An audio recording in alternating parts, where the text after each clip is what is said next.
What's happening, YouTube? You're in the building live with Lamont, normally with Larry and T Streams.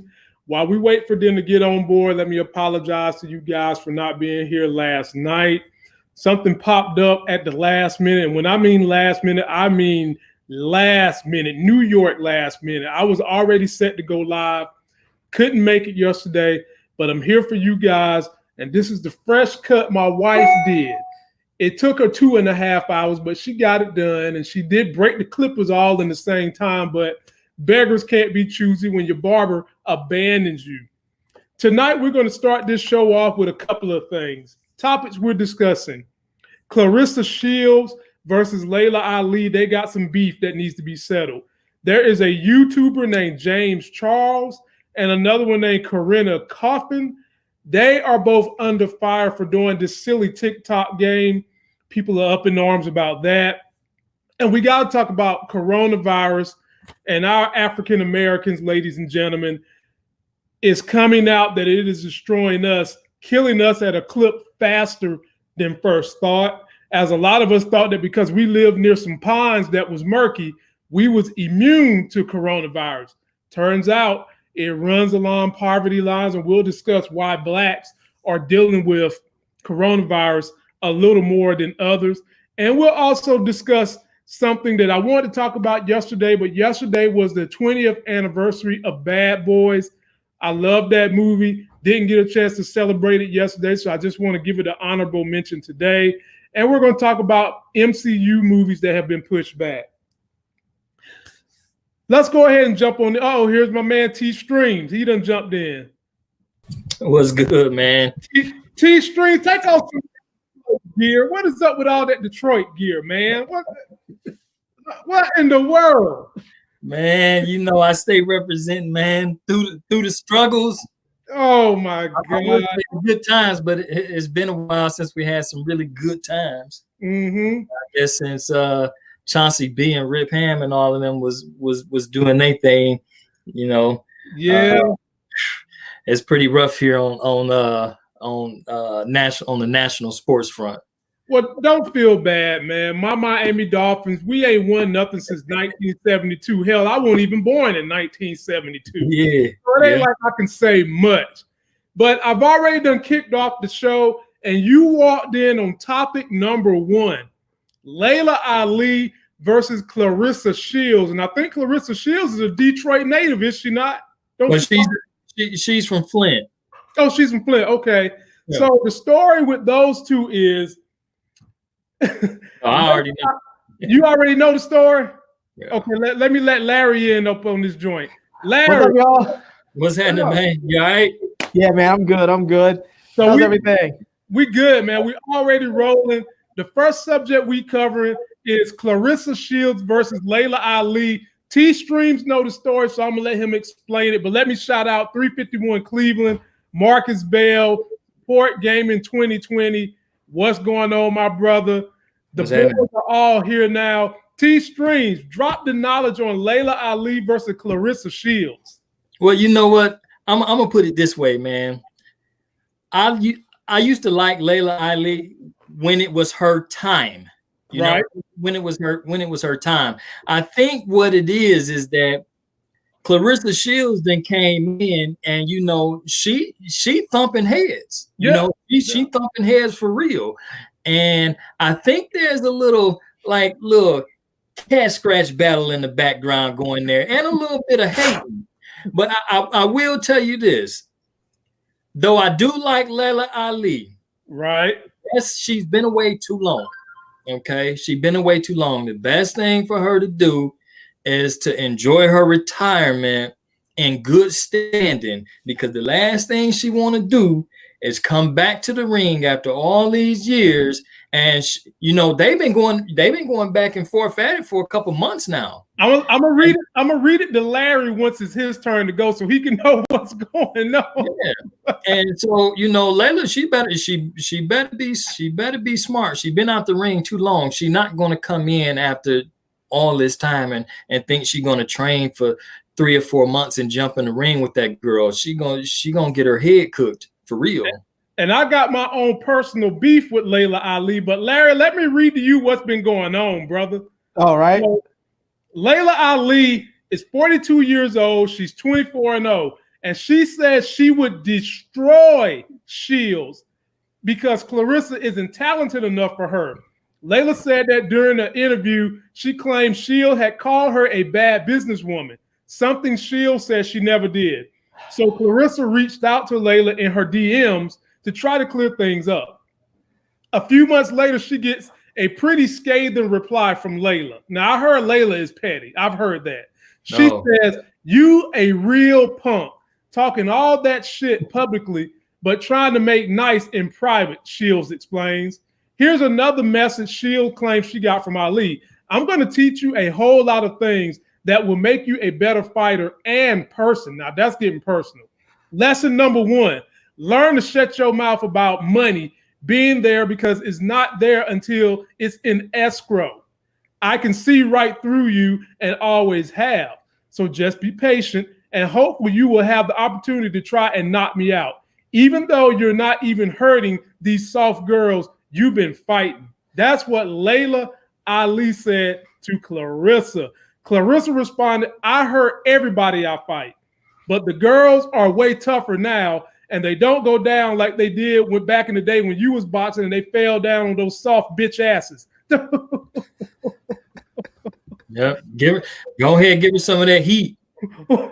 So Larry, Clarissa Shields is 25 years old, undefeated. Laila Ali is 42 and she's 24-0. And she ducked one person her whole career that would have whipped her ass named Ann Wolfe. She ducked her. Ann Wolfe wanted that smoke, and I believe Ann Wolfe would have inhaled all of it. So what do you think? Should Laila come back and fight Clarissa? Well, let me say this. When I was in grad school here in DC, my thesis project was a documentary. It was a short film documentary on a female boxer named Aja Stevens from DC, who was she was training for the Olympics. Okay. And she made it to the Olympic trials. She went, she competed. She didn't make the team, but she was competing. And Clarissa Shields came up to train a number of times because when you're a female fighter and you get to a certain caliber, you just don't have a lot of training partners that can hang with you. Right. And so she came up to the gym where my fighter was at, and they trained, and I got to see her in action a few times. Yeah. And I can tell you right now, she is in an entirely different category of fighter than Laila Ali. Like Laila Ali was good for her time because as we've seen over the last probably, 5 to 10 years, female fighters have gotten infinitely better. Mm-hmm. And Laila Ali was probably we all know she was way ahead of her time for when she was fighting. But that gap has not only been made up, people have moved past that. And if you had, you guys have seen Clarissa Shields fight, she hasn't really had a whole lot of really great competition because she's so much better than everybody else. But the thing is the way that Laila Ali was so much better than everybody else, years ago, is how Clarissa Shields is right now. Like how much everybody has gotten better. Clarissa Shields is still that much better than everyone else right now. I mean, I'll be honest with you. I do not want to see Laila Ali get in the ring with her right now. She's 40-something years old. She seriously could get injured. Right. She can this girl has power like you would not believe. She was in there. They brought up, she was sparring with the dudes because it was like, you only have so many fighters that you had. She was in there sparring with people that were from like the Dominican national team and stuff. She was sparring with real fighters. And I'm just telling you, man, it's like, if Laila Ali was in her prime, I'd be like, this would be a serious fight that I want to see. But right now, with her in her 40s, haven't been in the ring for a long time, she's used to being up there, being pretty and being a celebrity and a mom and all that. She just needs to go and just do her Pantene commercials and just collect her checks.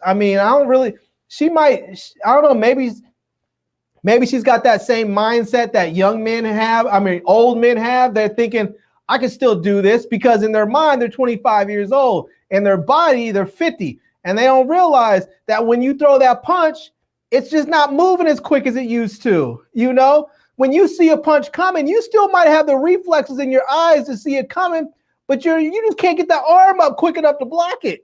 You know, it's just, or you can't move your head fast enough to bob and weave. The next thing you know, you're like, wait a minute, I see it coming, but how come it's connecting so fast? Is she that much faster? No, it's that you're that much slower.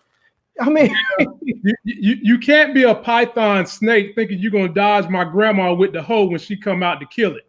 Yeah, I mean, and T screams. What do you know about Ann Wolf? Because Laila ducked her, and it was this other chick Laila ducked her whole career. She would never fight these two chicks. To me, I'm a little sour about that. Because Ann Wolf, I think, would have beat Laila from pillar to post. Yeah, do you think Laila was a coward for ducking that fight? Well, she would have, and you know, you leave it up to them. They never duck. They could never just agree on what's beneficial for her. To me, that sound like a duck. It is a duck.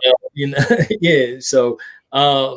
You know, I think what it was her promoters and everybody was really, since she did have a gift. I'm not taking anything from her. She was good at that particular time.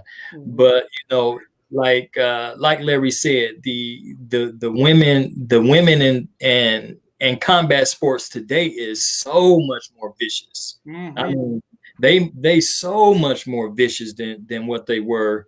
And see, yeah. And you know, it was still new. You know, it was a lot of, a lot of, gesturing inside them rings. Even though they would club it out, but it's nothing like what they doing right now. And she ducked that clean. She ducked that clean as day. And everybody that followed her career or familiar with boxing history would know that. But I think what it was since she was on a streak, I think her promoters and stuff was trying to really sanctify the name Ali through her, and right.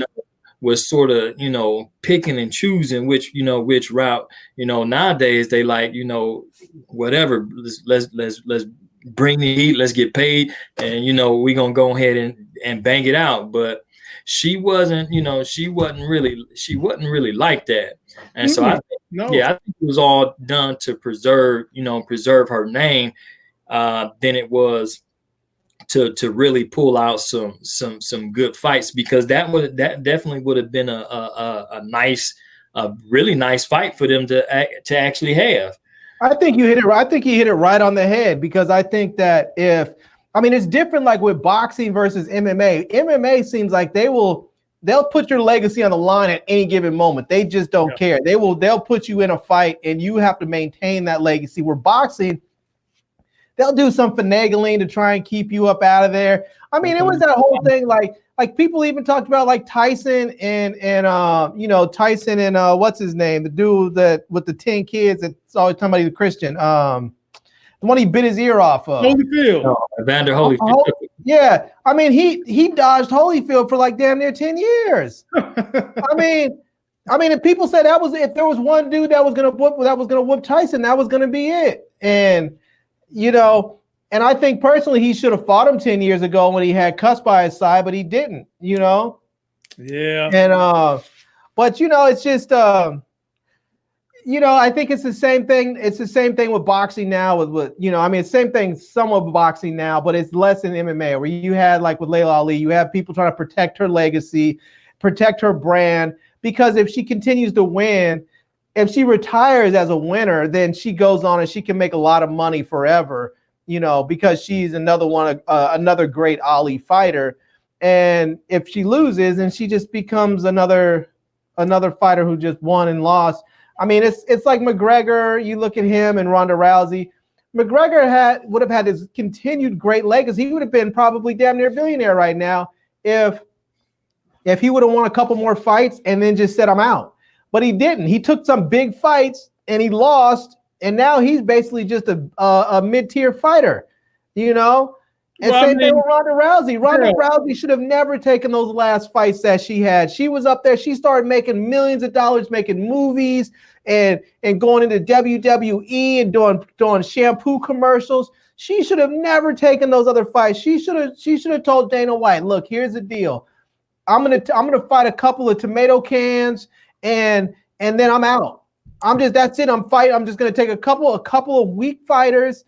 And I'm going to get in there. I'm going to arm bar him in a couple seconds, cement my legacy, and then I'm going to retire. And you can have a big retirement party for me. You can induct me into the Hall of Fame, and I'm out and never coming back. I'll be here for all your promotions, but that's it. She would have made a ton of money, but she went in there and got just destroyed. And then the second time she came out, she looked scared and got destroyed again. And now people look at her like she was weak and vulnerable. She was a one-trick pony. That's basically what everybody says now. She's a one-trick pony, and once everybody realized how to get around her armbar, she wasn't a real fighter. So, well, if you're a one-trick pony and you're good at that one trick, you better turn it hard. Now, but that's the thing. When you're in boxing and people are actively trying to protect your legacy, you're not really. I think she's just going to tarnish her legacy by coming back because in one sense, if she loses, people are going to say, well, you know, she fought a fighter in her prime, and Laila Ali's 40-something years old. She should have never come back. So it's not going to hurt her as bad as it would if she got beat in her prime. But at the same time, people are going to say, oh, she still got beat. And then they're going to say, why'd she come back? It's silly. And I get why Clarissa Shields wants to do it. Clarissa Shields has no one else to fight. She wants a big money fight. And the only way to get a big money fight when you don't have anybody else to fight is to get a big name. So, well, last point on it, the fight's not going to happen, fellas. Just drop it. Laila ain't messing up that legacy. She's all hype. She's talking a lot of stuff. That fight is not going to happen. I mean, unless they decide to do Floyd Mayweather money like $200-300 million, that fight's not happening. It's not going to happen. Yeah, no one's going to pay to see that. It's not happening. I'll tell you what should happen, and they've talked about it a little bit, but Amanda Nunes from the UFC and Clarissa Shields, they've talked a bit, and they've gone back and forth a little bit, trying to get some hype going. But Amanda Nunes is like, because Clarissa Shields was like, come over and fight me, and Amanda Nunes is like, no, you want to fight me? You come into my world. Clarissa Shields doesn't want to go into MMA. I don't blame. Amanda Nunes is like, I'm the big fighter here. I'm the big name everybody's loving. So if you want to fight, you come into my world instead of me going to yours. But I think right now, because of the way combat sports are, I think you probably have more earning potential as a female fighter in MMA than you do in boxing, because you just don't have enough big names in boxing to sort of generate the hype that you need for these big fights. And you can get that to some degree in MMA. So, that particular fight on the right undercard would probably make both of them a really nice little penny. But I don't think that she would do it. It would be wise and in her best interest not to do it. She just let her keep doing what she's doing, floating smoke. Being a little combat warrior online and stuff like that. Mm-hmm.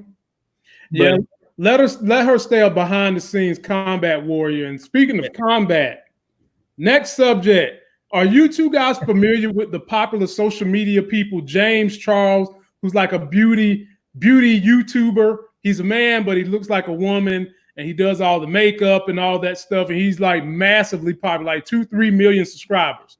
I think I've seen him. He's a real pretty dude, right? Yeah. He's prettier than Prince. Then you got Corinna Kopf. She's another YouTube pseudo celebrity makeup star. Well, they've gotten a lot of hot water because there was this crazy trend going on TikTok. Guess what the trend was, fellas? Blackface. Mugshot face. Oh. And you ain't see a whole lot of black TikTokers doing it, and you didn't see a lot of criminals doing it. And the outcry came because these guys was really going in, putting their faces up there like they was really mugshotting. And James Charles came under extra fire because he made some lewd comments about people who get mugshots, even though he's mocking the mugshot. And so he came under fire, and so did Corianne, whatever her last name is. Fellas, were the people that represent inmates and inmates' families wrong for telling them you shouldn't be using a social media platform to make fun of mugshots? That to me, that's pretty much relative to the individual. You know, I've had to take a mugshot before. I don't give two pennies if anybody look at it now and laugh at it. Hell, if I go back and look at it, I'll probably laugh. But you know, I think that's a relative question. If they were they making like fun of actual people, or they was just doing some little silly fad, making themselves look like they on mugshots or something? Silly fad, making themselves look like they was on a mugshot. Okay, well, that, man, honestly, that's the direction our world is in right now, with a bunch of petty foolishness for likes and you know, and stuff like that. So I expect to see that kind of stuff, and don't really bother me. I really don't too much care about it. You know, if they were, you know, I think that some people could probably raise an issue, if they were like being satirical towards, people that's actually locked up, or trying to make fun of specific individuals or something like that. I could probably see an argument there. But man, right now, everybody is doing things for life. They sucking up aerosol and spitting out fire, and taking mug shots, going through the grocery store licking ice cream. Everything is for that 15 seconds of fame now, and this, for some strange reason is very, very trendy, and I have no clue why, because I can't rock with it. But some people do. Larry, I would say this, that it has been said that you can judge the character of a nation by how they treat their prisoners, their incarcerated, and when you're up there and you have millions, and in some cases tens of millions of followers online, and you use that platform, you use your time and your energy in those platforms to make fun of people, it really just speaks to your character. And they could have done something where they still could have done their mugshot photos, but it could have been done in such a way that they were trying to raise awareness for inmates' rights or something, or inmates' conditions, but they didn't. They just decided they wanted to just make fun of people. I mean, I'm sure they probably could have got together with someone like Kim Kardashian, who's been a real advocate for inmates' rights and for prison reform. And they probably could have really have done a campaign where they did do mugshot photos and something where they could have let people know, look, this could be you. This could even be me. This could be anyone. On the screen, we got further information. The mugshot wasn't the issue. It was that they were showing that they were abused, bloody nose, black eyes. The abuse hotline was angry. That's the issue. Okay. There's a specific there now. So, I don't know.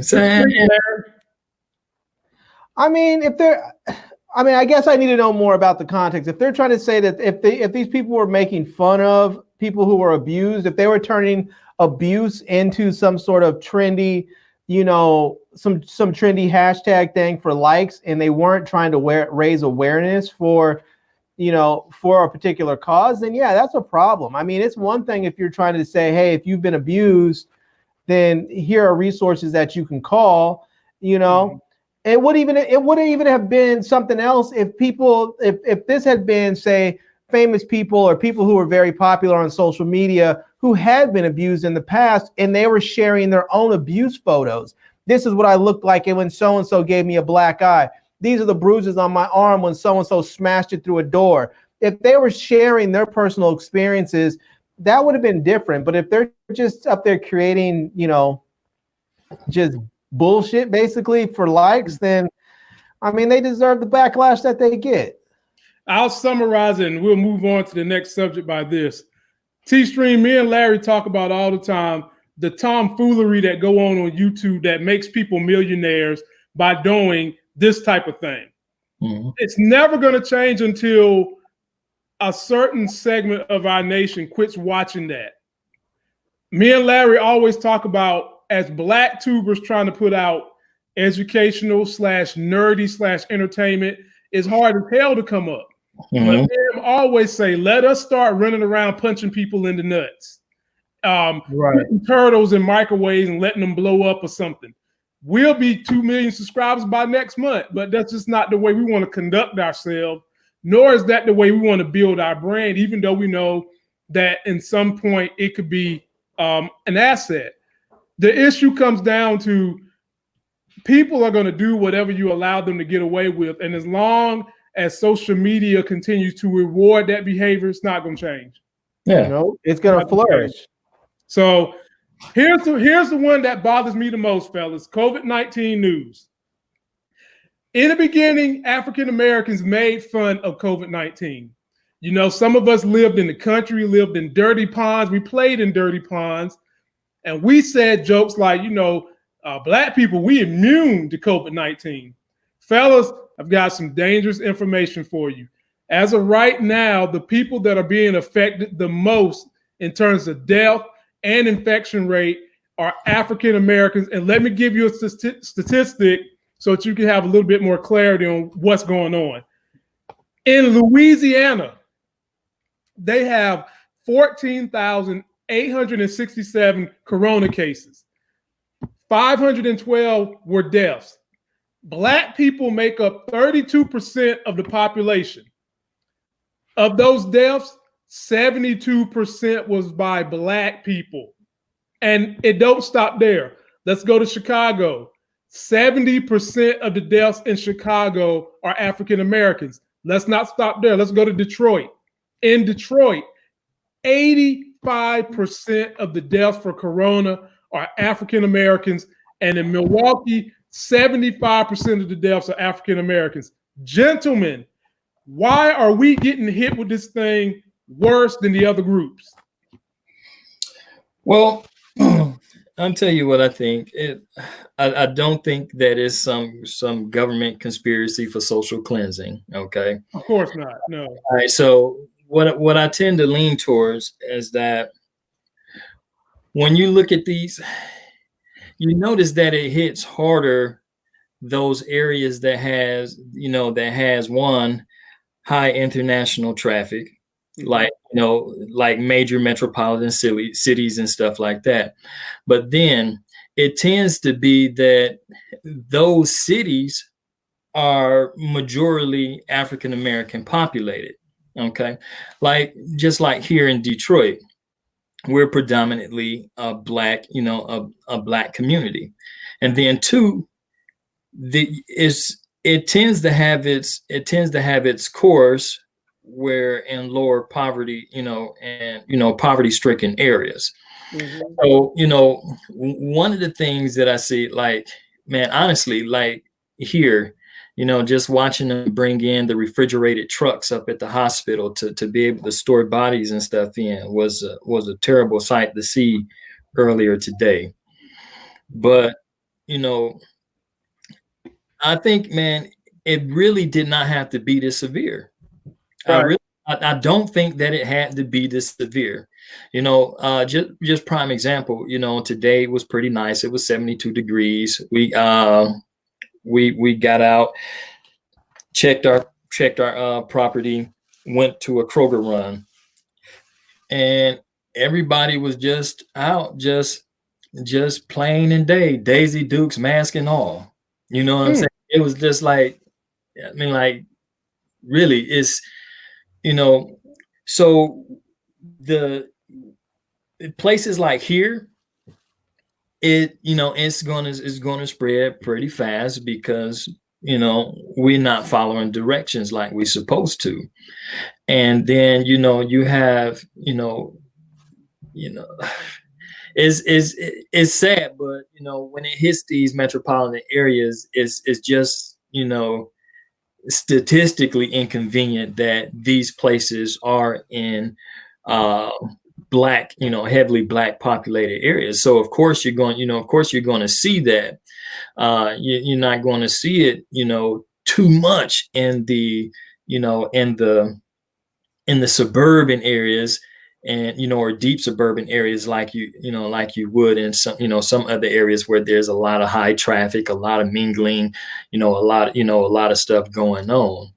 And then too, I don't think that is the fact that these are newly developed cases. Is the fact now that testing has become available, so now you're able to get some hard numbers now. And of course, there's still new cases being sprung, perhaps daily, I'm sure. But with them being able to do thousands of tests daily, as opposed to what they were doing when it first hit the fan over this way, so back then when they say, okay, it's 1,000 people in the U.S. with it, I told my wife when those numbers first started rising, I said, you can guarantee, and this was pre-testing, I was like, you can guarantee that if they can document 3,000 people with it, it's likely 4 or 5 times more than that's not documented. Right. So that's why the quarantine is really, really important. And like I say, it didn't have to be this severe in any of these cases, but it's a national problem with people not wanting to follow directions. And sadly to say, that agenda is in our own communities. Larry, what does it say that coronavirus is massively attacking African Americans? Well, here's the thing, right?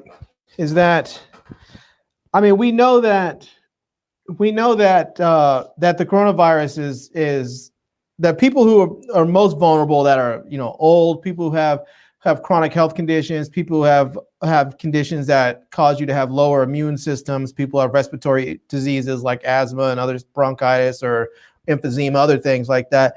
And so part of the problem with the way Black people are being treated and having higher death rates is that these hospitals have assigned a point system to the way they're prioritizing who gets a ventilator. So that most of these hospitals have a point system of like 1 to 8. And so if you, for instance, if you're a pregnant woman, you come in, you're going to get a point for that. If you're a police or a police officer or a fireman or a politician, you're going to get a point for that. If you're somebody that's a higher stature in this community, you're going to get a point for that. Now, if you are someone who comes in and you have chronic health issues, let's say you have asthma, that's something they're gonna take a point away for that. If you're someone who comes in and you have terminal cancer, they're going to take a point away from that. Let's say you have liver damage, they're going to take a point away from that. If you have heart disease, if you have all these other conditions where they're going to start taking points away. If you're overweight, if you have diabetes, all these other things, they start taking points away and giving them to other people. But when you look at the point system and you start looking at who's likely to have the points taken away and who's likely to have the points given to them, you start seeing where Black people are just basically being just relegated to death. Mm-hmm. They're just being said, you Black people, yes, we know that you have extraordinarily high instances of asthma in your community. Doesn't matter right at this point. You guys are you're being put on the second tier of priorities for ventilators. Oh, diabetes is rampant in your community. Okay, that's even further down the list you're going. Oh, obesity is really rampant in your community. That's even more you're getting put down the list. And so you end up with this situation where as Black people, you go and you seek help, and then you have all these other things stacked up against you. And so maybe you could make it, maybe you could survive. But you have these things going against you, and they have this point system, and they're just like, well, this other person who comes in, this white female or this white male who's 35 and is in better physical shape, they don't have asthma, whatever. So we'll give them a ventilator because they'll probably live. Versus you, who you could live, you may have gotten there first, but we're not going to give you the ventilator because we think you're probably you probably have a higher risk of dying even with a ventilator. And so you have Black people that are just dying. A lot of the reasons why Black people have some of these health issues are because some of it is because we have lack of healthcare to begin with. Some of it is we have instances of asthma because we live in places where we don't have clean air. Maybe you live in an inner city where there's a lot of smog or congestion. Maybe you live near a factory because it's inexpensive to live in these areas because the property values are low, but you're breathing in, all kinds of chemicals 24/7, 7 days a week for your entire life. So you grow up with asthma. Maybe you're obese because you just don't have a lot of money, so you eat shit food. And people don't realize, they think, oh, you obviously can afford food because you're fat. No, I'm fat because I can't afford good food, so I eat whatever food is available, and that food that's available makes you fat. Because everybody the dollar store sells food now. The dollar store sells food, and you can go in the dollar store with $30 and come out King Tut. Snack galore. But let me give you the statistic. The Southern Poverty Law Review has listed the 3 number 1 reasons why coronavirus, along with other issues, are plaguing African Americans. Now, for us, we preaching to the choir because we know. But for my white subscribers watching that may be on the fence, you don't understand, this is what they say. Number 1, African Americans, as Larry said, we're at a higher risk. Period. Number 2, this is the one that they always hear us complain about, but they be trying to tell us this ain't real. Racial bias is in the top 3 reasons. And the number 3 reason, more African Americans are more likely to be uninsured, a point that Larry and T Streams both made. Right. And that racial bias goes out there it manifests itself in different ways. I mean, you have instances where, I've heard Black women talk about they've gone to the hospital in severe pain, and the doctors don't give them proper pain management because they just think, oh, you're a Black woman, your pain tolerance is higher than other people, so I don't need to give you anything yet. Or they think that you're drug seeking. I went to the hospital one time. I had severe abdominal pain. I was huddled over in pain, and they were thinking that they thought originally they thought I was in there seeking drugs. And when they told me they were going to give me some morphine, I was telling them, I don't want any narcotics. Just give me something else. What else do you have? And then all of a sudden, it was almost like a light bulb went off in their head. They were like, holy shit, this guy's not a drug addict. He's actually not here for pain. And as soon as they realized that, their whole treatment and attitude towards me changed. And it was incredible. But I mean, they were trying to send me home with all kinds of shit. I was like, I don't want any of that. I was like, just send me home with Tylenol. They were like, well, we'll give you some Tylenol with codeine. I don't need any damn codeine. I just need some Tylenol. I was like, you know what? I'll stop at the drugstore. Keep it. I was like, the way they treat people, and I understand this may be different here, but oftentimes what they think of is Black people can endure more, and so they don't need the same treatment or the same level of treatment, or they don't need treatment as early as other people. And that's just not true. You know what we need, fellas? Whether they want to admit it or not, we need our 40 acres and a mule. we need them 40 acres and a mule, and I mean now. Last point I want to cover on coronavirus and move on. Did y'all see that a travesty that happened to the state next to T Streams in Wisconsin? What happened? Oh, the voting? Yes, man. In essence, I'm gonna make the story very, very short so you guys can comment. The governor in Wisconsin wanted to move the primary election that took place yesterday to another day, and then he even said, let's do mail-in ballots. Mm-hmm. The Republican legislature overruled him. They vetoed him. He took him to court. They went to the Supreme Court in Wisconsin. He got overruled again. So then it goes to the Supreme Court itself, and they ruled on party lines that Wisconsin must have their voting yesterday, even in the midst of Corona. And not only that, but they shrunk down the voting locations from 150 across the state to like 10 in the whole state. And then you have Republican legislatures out there saying, all you got to do is wrap up, cover up your face, whatever. Bottom line on this situation is, even Trump said it, if we let everybody vote, Republicans would never have office. Fellas, did we just witness an injustice to the people of Wisconsin and to the Constitution yesterday? Yeah, I agree with you there. I'm gonna definitely have to look into that. I didn't have my TV on earlier, so I didn't. I clearly missed that. That's what you got me here for. You know what I'm saying? That's what you got me here for. That's sort of scary because what they tend to do is play follow the leader. And if Wisconsin, if they get by with it, especially uncontested, some other places may decide that they want to try their hand at it as well. Mm-hmm. And that's really not cool, because we was just talking about this the other day. They're going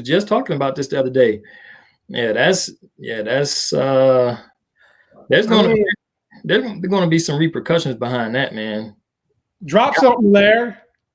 The thing is, this is a good preview into what is likely to happen during the general, because when November rolls around, if we're looking at another outbreak or a continued, or if it flares back up and people are like, I'm just not comfortable going out and voting, now all of a sudden you're looking at another situation where you could have historic low turnout. And yes, as you said, when there's low voter turnout, Republicans win. When there's high voter turnout, Democrats win. Right.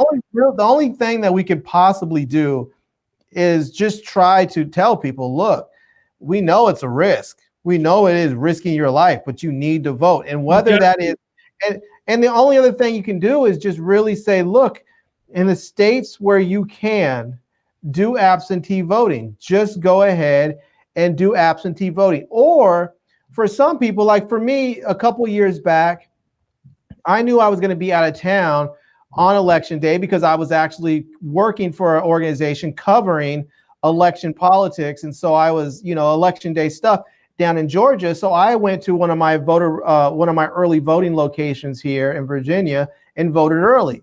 Mm-hmm. And so one of the things I could say is that if you have the ability to vote early, then you vote early.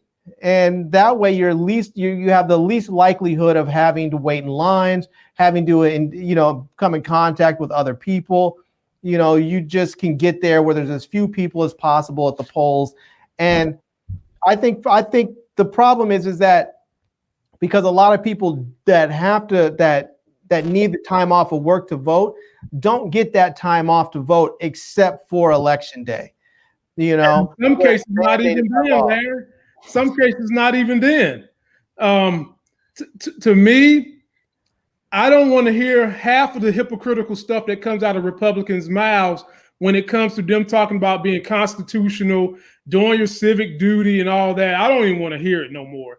Because let me say this. There's somebody in the comment section is saying, I don't care about voting, in my opinion.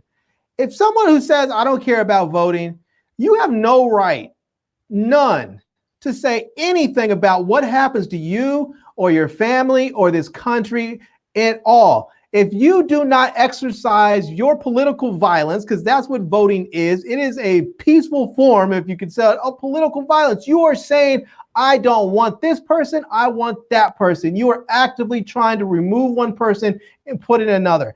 And if you are not willing to participate in the process of your own country, you have no right to say anything about how this country operates. And you should be ashamed of yourself for not wanting to go out and vote.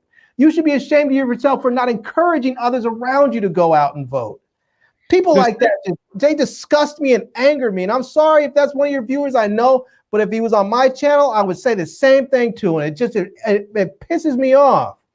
Well, the thing that a lot of people love to say is, I don't care for politics.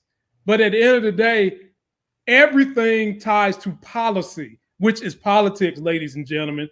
From the camera you're looking at us on, there's policies tied to that. To what we're debating on YouTube, there's policies tied, and everything has politics in it. And in order to have some kind of say in it, you got to vote. But to further elaborate how important voting is, not only did Trump say, if we let everybody vote, the Republicans would never win. Other Republicans came out and said that. And then I pulled up a chart of Pennsylvania, Michigan, and Wisconsin. More Black people stayed home in those states and didn't vote, what Larry's complaining about, than the margin that Trump won by. For example, in Michigan, he beat Hillary by 99,000 some odd votes. Guess what? 110 registered African Americans stay home.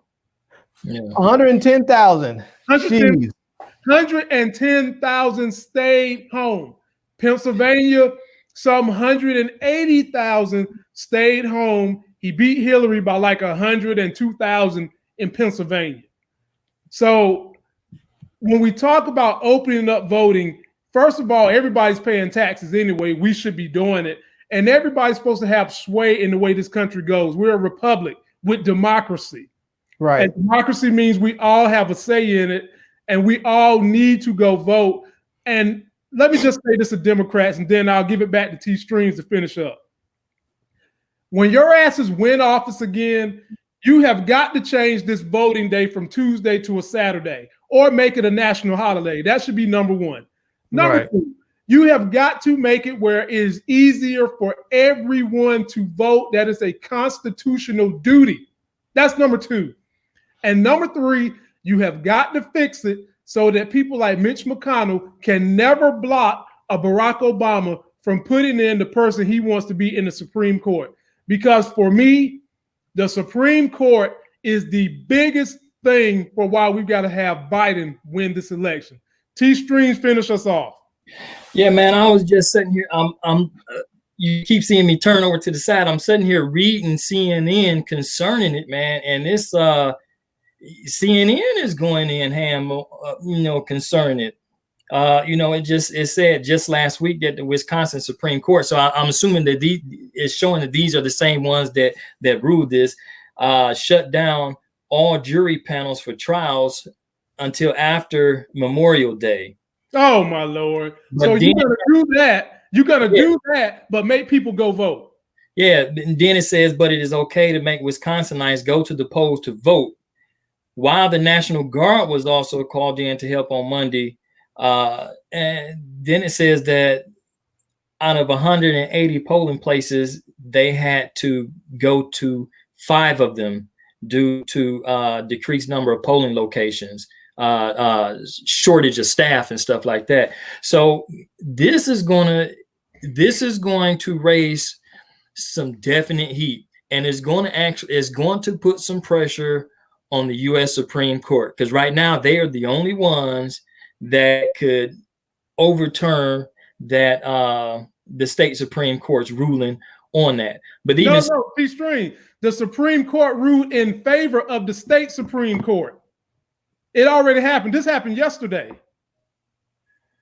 Okay, well, I was looking at the article. It said that the Wisconsin Supreme Court. Oh, okay, maybe I'm missing something. No, so the Wisconsin Supreme Court ruled first that they had to go out there. Then it went to the Supreme Court, who pivoted to the lower court in a 5-4 decision. And Justice Ruth Bader Ginsburg came out and wrote a scathing remark about sending people out there to be sick in the midst of coronavirus to vote.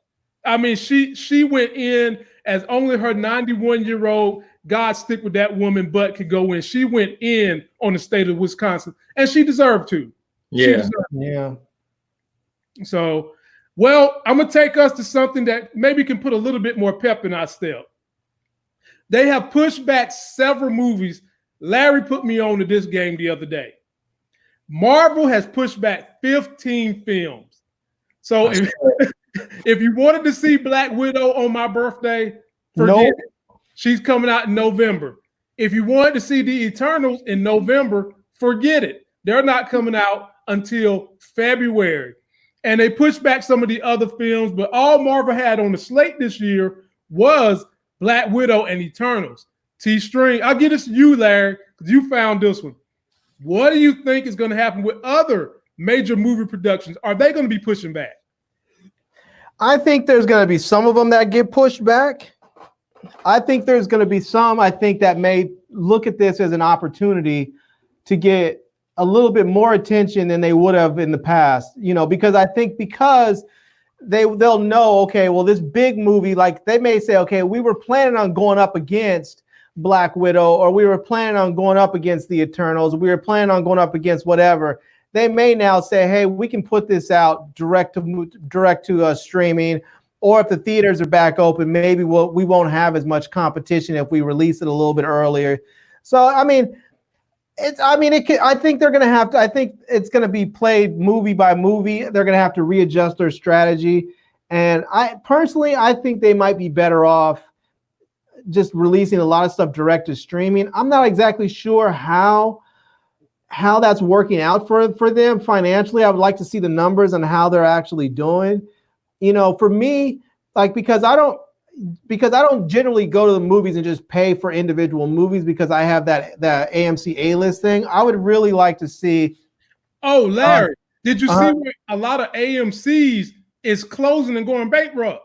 I do. But I guess what I'm saying is I would like to see where they do something similar to where you go into the theaters, where you pay your monthly subscription and you can see 3 movies a week. I would like to see them do that, but with streaming. So I still pay my same subscription every month, but now I can choose 3 of the first run movies to see streaming at home.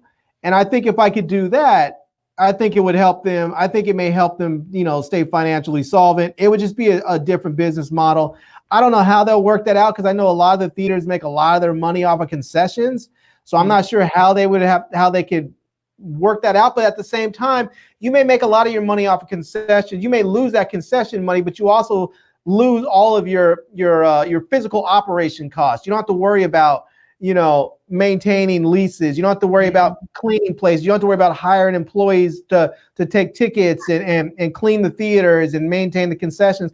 All that stuff is gone. So I mean, I don't know how that balances out. I mean, all their financial analysts would have to figure that out, but it would be interesting to see if they could work out a model where you have a subscription thing like the AMC A-List Plus or whatever it is, and where you can stream first run movies for a certain number of them per week, and pay a monthly subscription. Streams. What you think? Man, I was watching it today when they was I was actually watching a channel called Looper on YouTube that was talking about Marvel pushing their stuff back, and I was like, oh man, because at first I thought they were going to release release the first one on Disney Plus, but then I guess they saw it in their best interest because it said it pushed everything back, as far as 2022. Yeah, Mulan, I think, is next year. Right. Yeah. And so I'm like, oh man, that's not going to be good, man. We need to get a grip on this thing. So I'm almost certain that you have execs trying to look at the option of streaming platforms, but at the end of the day, the streaming platforms just don't bring in the type of bread that they accustomed or used to making with these big budget films. They are spending hundreds of millions of dollars on some of these films. And if you turn around and put it on streaming, on a streaming service solely, they have to account for the loss that is not, they're not going to be making that kind of return on some of these movies. And I hope, you know, well, there's nothing we can do about them pushing, you know, the MCU back, you know, and I'm sure that there's going to be some other movies that's going to follow suit, especially if this stuff lingers on into like early and midsummer. It's going to be, oh my God, I don't even want to think about that, because it's just going to have everything all messed up. And in that respect, you're right. The you know, that could potentially be the coup de grace to the whole taking the family out, going to the movie experience. And so, man, you really hate to think that you're living in a period where you can't even go to, where you really can't even go to the movies anymore, man. That was like a really cheap and convenient, you know, family outing or quick date or something like that. But hopefully, man, we're able to get a clinch on this thing here, and it'll go ahead and start it'll go ahead and start turning around and stuff like that, so that it's not a whole lot being pushed back. But I'm sure they're pushing it back because I'm sure they want to give it time to wean out and get everybody comfortable, you know, comfortable with going back to the movies. And that's the only reason I could see them say November, because I honestly don't want to think that it would last that long or remotely close to that long. But even if it lasted to, you know, June, July, you know, and before it was fully eradicated and people starting to go back out, you know, they know that everybody not going to be quick to jump back out and still make the numbers that they looking to get. So that was clearly a business move for that, to do so, and it's probably because they spent so much money. I've even heard that they of course they stopped production on a couple of movies that they were in the middle of filming, and just sort of derailed the whole MCU for a couple of months. So those of you who are MCU fans, you know, get ready to take this blow to the chin, and, you know, we'll have to come back and fight another day on that one. You know, this is the thing, right? I think that if the movie industry moves away from their current business model, it's sort of old and antiquated. And if they move away from it, I think they can really have a successful transition the way that the music industry did. Because the music industry now is making more money than they ever have in all of its history. They are making a crap ton of money. And they have so many more people out there buying music that never bought music before. Either they're buying it, or they're paying for subscriptions, or they're getting money from ads because people are streaming it for free, but then there's ads attached to those platforms. So they're getting more money than they ever did before. And if the movie industry embraces that sort of idea, I think they can really make a ton of money. I think if you start having subscriptions like like right now, they already have a subscription where I can go to the movie theater and see 3 movies a week. There's no reason why I can't watch those same 3 movies at home. It doesn't make any sense, you know? Mm-hmm. And if you start talking about, you know, you do that with all of the latest movies, and yeah, I understand that there's going to be some piracy. There's still piracy when it comes to music, but I truly believe the vast majority of people want to be able to get their stuff legally. The vast majority of people want to be able to afford to buy their music and their movies and their software and everything else legally. And when they have the opportunity to do so, they do it, you know? And so, I mean, I could probably sneak into a movie. I've snuck into movies all the time. You know, when I was a kid, I used to sneak into movies, but I'm not going to do it now because I have the money to pay for a movie. So it's not a big deal. People want to be able to to do things the right way. And if you give them, if you make it affordable for them, they'll do it. And that's what the music industry learned. And I mean, people got to the point where they were like, I can't afford to go spend $15 or $20 for a CD, so I'll just bootleg it. But now all of a sudden, when they say, okay, well, you can pay for a Spotify subscription for $10 a month and you get everything. Mm-hmm. Oh, like, cool, I'll take that. You know, it's like my man Buzz is saying, producers like Michael Bay, Tyler Perry going straight to Netflix. The movie industry has to rethink their program, and it's not going to happen right now. But I'm in lockstep, man. Eventually, these movie houses are going to create an app, and they're going to just charge a monthly fee, and they're going to release, maybe 5 movies a month on their streaming service or whatever. And that's how it's going to be, because like Larry said, when you go to a movie theater, yes, it's an experience, but how the movie theater makes their profit is through trying to upsell you to go to their higher brand movies, the 3D, 4D, that type thing, and through the concession stands. That's it.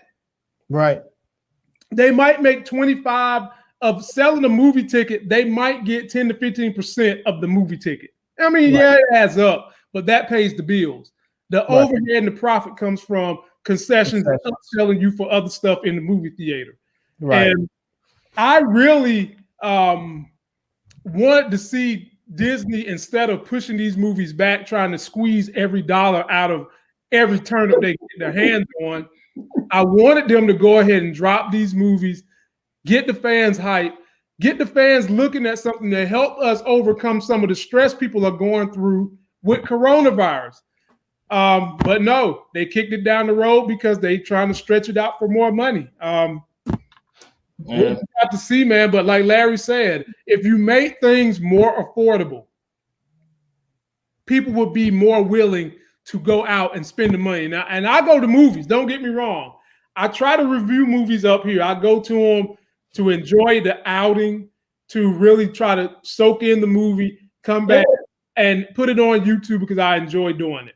Right.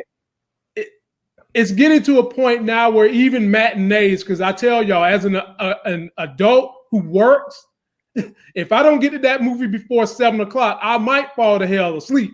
I'm just being honest about that thing. I might just be in there snoring unless the movie good as hell. It's getting to the point where matinees are damn near $10, ladies and gentlemen. $10.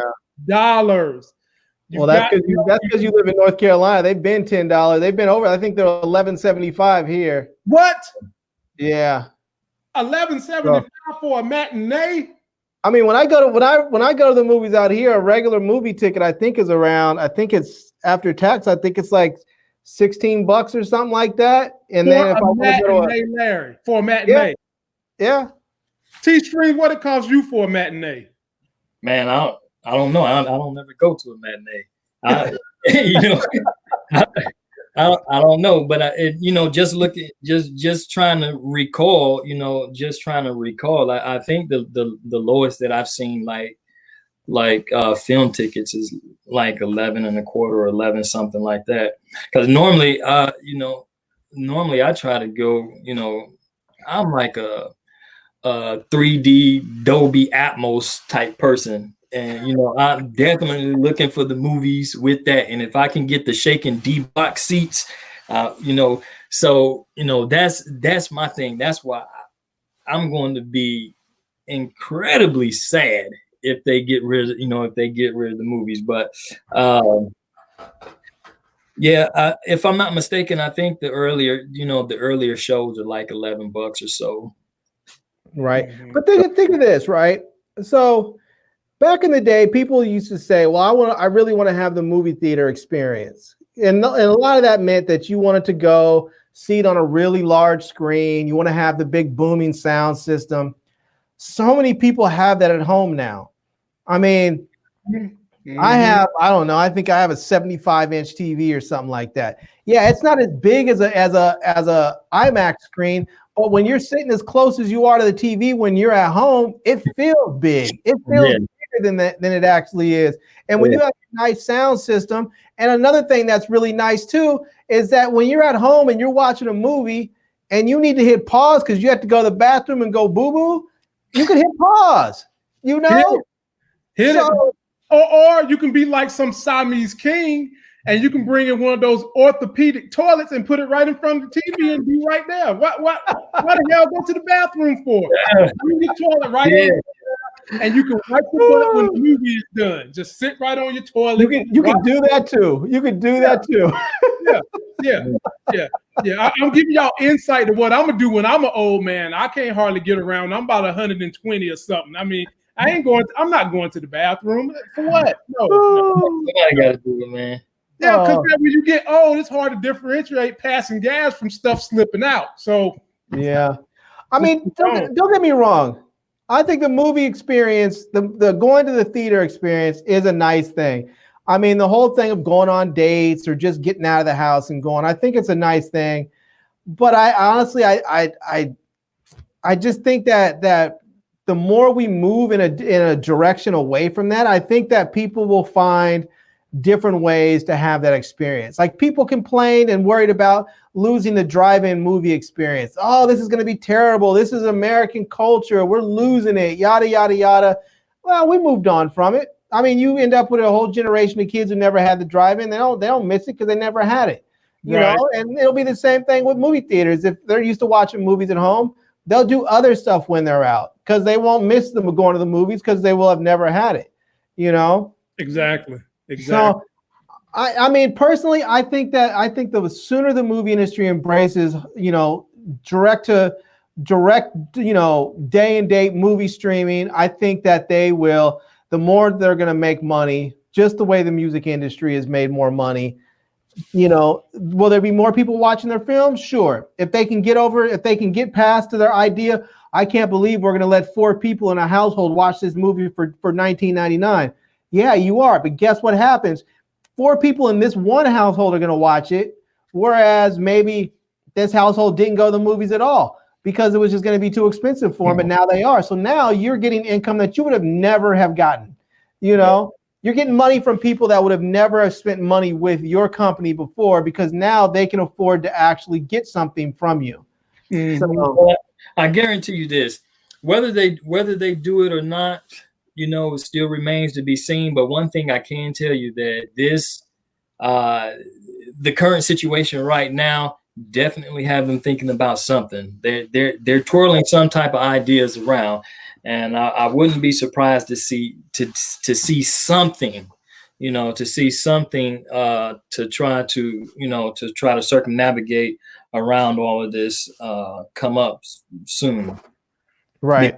The movie industry, you know, when you talking about a multi-billion-dollar industry, they're not going to let this hamper that. It's way too many people that got their hands in that pie that, you know, that's making some really good money, and they're going to do what's in the best interest to make that come about. Right. And I'm really eager to see what they come, because they thinking. Of course. And you know, if Disney Plus said, hey, we're going to release Black Widow in May, and then we're going to release Mulan in June, and then we're going to release whatever other movie in July, and so on and so on. So they have one big release every month or so. You're going to get a ton of people subscribing that's going to keep the service because they want to see those big movies. Like they're running around talking about they were trying to keep all these people on because they brought in these new premium series like The Mandalorian, and what they found is people subscribed for their free trial, they watched The Mandalorian, then they canceled their subscription and got up out of there before they got charged. Well, if you start saying, well, we're going to bring this movie in here, this movie in this month and that month, people will just stick around. They'll be like, yeah, I'll stick around and watch Mulan. I'll stick around and watch Black Widow. You know, and next thing you know, you have a subscriber base that has grown astronomically, and you're making a ton more money because maybe it's less money. Maybe that subscription is only $7.99, and that movie ticket would have been, you know, whatever you would have made from that movie ticket, maybe it would have been $10 or $12, which is probably not that much because what the piece Disney's getting has to go through, you know, the distributor and, you know, the movie theater and all the other crap. So, I mean, once they got their piece, I don't know what that would be. You know, let's just say that let's say that it's the same price, $7.99. Now, if you have a ton more people watching, because now all of a sudden you have all these people that are like, not only do I get to see this movie, but now I get to watch all these series, and I get to watch all these old movies and all these Disney cartoons, and I get this every month.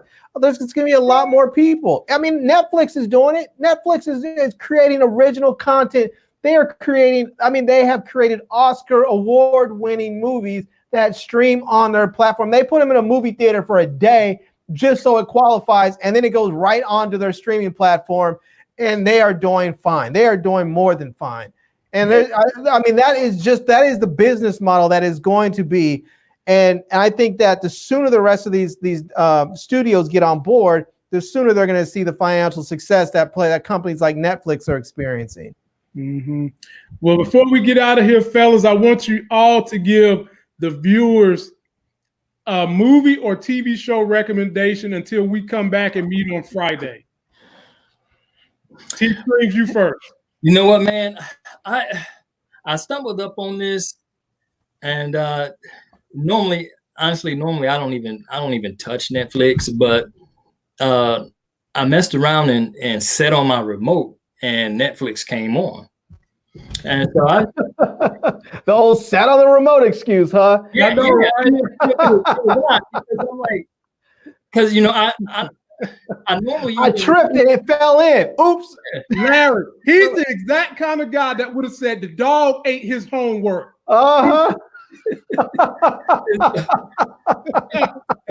Yeah, man. I'm and this is facts. You know, I'm laying in my bed working on my computer, and the remote is on my back, and I adjust myself, and then you know, it's always getting real risque. Every time he starts it up again, it's getting real risque.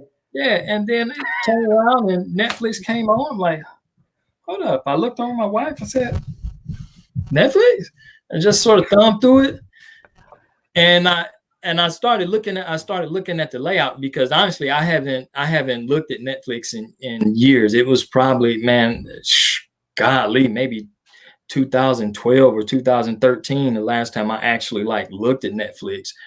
And I saw a show called The Heist. And I watched maybe 2 or 3 episodes of that, and I was like, yeah, this is official right here. So, you know, it's a mini series that they have.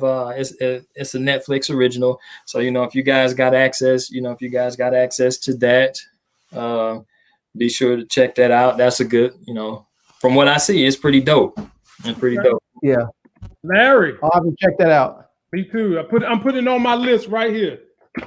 Mm-hmm. What you got for us, Larry? So I just a friend of mine had told me to check out Southside on Comedy Central. So I went on and checked it out, and I pretty much binge watched it. It's 10 episodes. They're short episodes, only like 30 minutes, but it's basically about a couple of brothers that they're on the south side of Chicago. They start the first episode with them graduating from community college, and they both work at a place called, I think it's called Rack or something like that. It's one of those places that rents furniture and stuff to people. So they're always dealing with having to try to go to people's houses and repossess furniture and microwaves and games, you know, game consoles and stuff. So, but it is a funny show. It's definitely a funny show. It kind of has that same feel to like Black Jesus, if you watch Black Jesus. So it's kind of got that same sort of vein to it. It feels sort of low budget, but it still has some decent production values, but still sort of low budget. It's kind of like Comedy Central went and found these young folks and said, you know what? I kind of like what you're doing here. We're not going to throw a whole lot of money at you, but here's enough. If you can make it work with this, make it work. And they went and made it work. So It's a funny show. It's not as funny as something like Black Jesus, because Black Jesus had some times where it really made me laugh, just fall out laughing. This show is not as funny, but it's still funny. It's still worth watching. Okay. It's called Southside. It's on Comedy Central. Yeah, That's Money Heist, not The Heist. Money Heist. Money Heist. Money Heist. All right, I got it. Here's a show I've been watching and I review, and I stopped reviewing it because YouTube kicked me off for a little while. But really, really good show put out by 50 Cent, and I'm just keeping it real. For Life on ABC. For this to be a show on network TV, that show is very good. 50 Cent plays a hell of a bad guy. I would love to see him in a role of being a general blue-collar husband, because I bet within 3 minutes of that role, he probably flipped the hell out, because he plays a convincing heel in a protagonist, rather. Excuse me. For Life has been excellent from the very beginning until the show last night. The dynamic of one brother who was framed, who went to jail, and he didn't let those walls enclose him. He thought outside the box, becomes a lawyer, still not giving up on fixing this case because he knew he was framed. He fights, he builds his career representing people in jail that have been corrupted. And now evidence has come out to help him take down the corrupt, racist district attorney that threw him in jail. His daughter is about to have a baby, and his baby mama was on the verge of marrying and dealing with one of his best friends, but because she still loved him, she got rid of him. And they're all about to come to a head. Probably, I think it's next Tuesday, we're starting the road down the finale.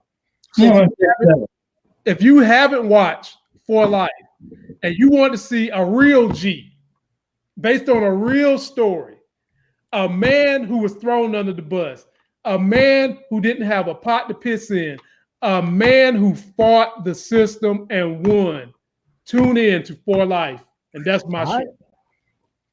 So, it's on my list. I'm gonna start watching it. It's been on my list. I'm gonna get to it. Get on it, and y'all watch my reviews. I just dropped the review yesterday. I'll be dropping the trailer review tomorrow, and that's gonna do it for the fellas until Friday. If y'all can come back Friday. I do want to tell folks, if they haven't seen, I did make a video about it on my channel, that if you're looking for stuff to watch, that HBO has a section on their apps that you can watch a whole bunch of stuff for free. There's a whole lot of series in there, stuff like The Sopranos and The Wire and Barry and some of the other newer shows that are out there too. But there's a whole section of free stuff where you can watch every episode of these series and some movies on there. And you don't need to sign in. You don't need a credit card. All you have to do is just simply go to the site, go to the free section, and start watching and enjoying. So if you need something to watch, that's a place you can go to get started. So, fellas, y'all able to do this again Friday night? Yeah, let's do it. Be sure to subscribe to Larry's channel. He's always going live, giving away stuff. Jump on T-Streams. You can find him on Facebook.